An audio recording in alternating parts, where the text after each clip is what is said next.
আসসালামু আলাইকুম দর্শক। দলবল ও দুধের মাছি। রাজনীতিতে দলবল এবং খেলায় দল পরিবর্তন এক কথা নয়। রাজনীতির সঙ্গে মানুষের আদর্শের জায়গা থেকে যুক্ত হয়। আদর্শিক সংগঠন দল সংকটে পড়লেও নেতাকর্মীরা দুর্দিনের বন্ধু হয়ে থাকে।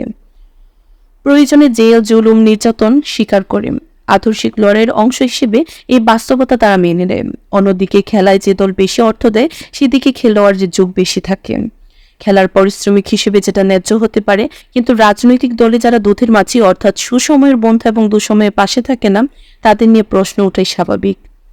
ছাত্র জনতার গণ অভ্যুত্থানে শেখ হাসিনা, দেশত্যাগ এবং আওয়ামী লীগের দূর অবস্থায় নেতাকর্মীদের দলবল নতুন করে আলোচনার জন্ম দিয়েছেন।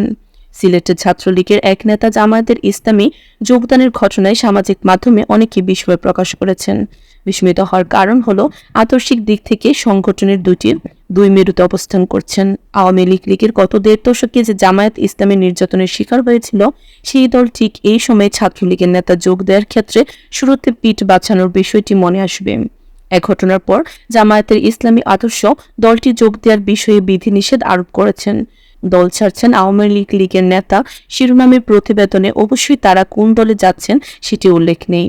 তবে আত্মগোপনে থাকা আওয়ামী লীগের নেতা অনেকেই দলীয় পথ ছাড়াও পাশাপাশি আর কোনোদিন রাজনীতিতে না করার ঘোষণা করেছেন।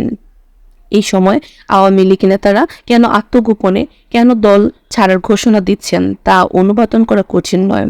আত্মগোপনে থাকা এসব নেতা ফেসবুক বা গণমাধ্যম বা সংবাদ মাধ্যমের কাছে দল ছাড়ার ঘোষণা দিয়ে স্বাভাবিক জীবনতে ফিরতে চাচ্ছেন, যাতে আওয়ামী লীগের বলে তারা সমস্যায় না পড়ে, কে চাইলে রাজনীতি ছাড়তে না পারে। আবার অন্য দলে যোগ দেওয়ার সাথে স্বাধীনতাও প্রত্যেকের আছে। রাজনীতি থেকে যে কেউ যে কোনো সময় অবসর নিতে পারেন।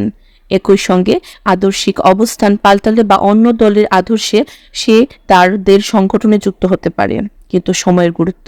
আগেও অনেকের ক্ষেত্রে আমরা দল বল দেখেছি এবং দল বদলে দেখেছি দলের দুর্দশার কারণে। বিশেষ করে ক্ষমতাসীন দলে যোগ দেওয়ার প্রবণতা থাকে অনেকের মধ্যে। ক্ষমতার হালুয়া রুটির ভাগের আশায় যারা দল বদল করে তারা নিশ্চয়ই দুধের মাছি। ক্ষমতা চলে গেলে তাদের খুঁজে পাওয়া যায় না। আবার হয়তো নতুন করে যে দল ক্ষমতায় যায় তাদের সঙ্গে যোগ দেওয়ার উপায় খোঁজে। এ থেকে রাজনৈতিক দলগুলো শিক্ষাও কম নয়। প্রথমত, যারা সুসময়ের বন্ধু তাদের দলের বেড়ানোর ক্ষেত্রে সতর্ক থাকা। তাদের চেয়ে গুরুত্বপূর্ণ হলো ক্ষমতার মোহে অন্ধ হয়ে যা ইচ্ছা তাই না করা। ক্ষমতা যে চিরস্থায়ী নয়, আওয়ামী লীগ দেখেই তা শিক্ষণীয়।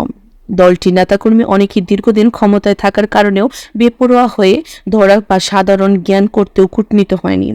তারা প্রতিপক্ষ রাজনৈতিক দলের উপর যেমন নির্যাতন চালিয়েছে, তেমনি নানাভাবে দুর্নীতি, অনিয়মিত এবং অপরাধে জড়িয়ে পড়ে।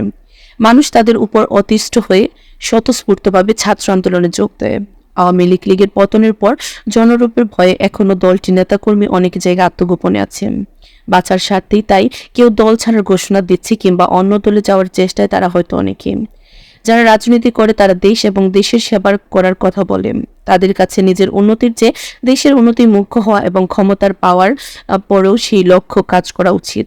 সেখানে হয়তো তাদের সংকট সৃষ্টি হয় এবং দলবদলও তাদের বাইরে নয়। ধন্যবাদ সবাইকে।